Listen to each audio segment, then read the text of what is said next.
Super. Nice. Fremragende. Fantastisk. Nydeligt. Godt. Super godt. Godt. Det bedste, vi har lavet i klassen indtil videre, også bare generelt, det er frikvarteren. Det kører rigtig godt. Vi er meget sammen i frikvarteren og snakker meget sammen om, hvad vi har lavet derhjemme om dagen før vi kom.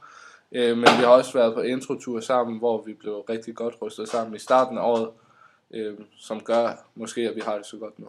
Noget af det første, jeg lagde mærke til, da jeg kom ind i den klasse her, det var det fællesskab, man allerede sådan følte, da man kom ind. Altså man følte sig velkommen, og alle var glade for at se. Der er altid god stemning, og der er ikke nogen, der føler sig udenfor. Jo, i vores klasse, vi har meget sociale. Vi har faktisk holdt nogle klassefester sammen, og så også piger. Vi har holdt nogle pigeaftener, en pigeaften, og hvor vi har lavet negler og bare også... Altså, jo, drengene i vores klasse har holdt forfester sammen.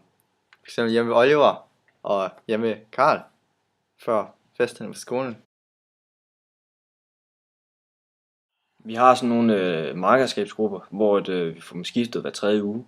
Og det gør sådan, at vi ikke er sammen med vores bedste venner hele tiden, at vi hele tiden skifter og lærer alle at kende i klassen, og det gør det jo bare bedre socialt. Det er i den her klasse, at det er en utrolig livlig klasse. Meget krudt. Også nogle gange lidt for meget, men det er også det, der gør det festligt og sjovt hver eneste gang at komme ind i den her klasse.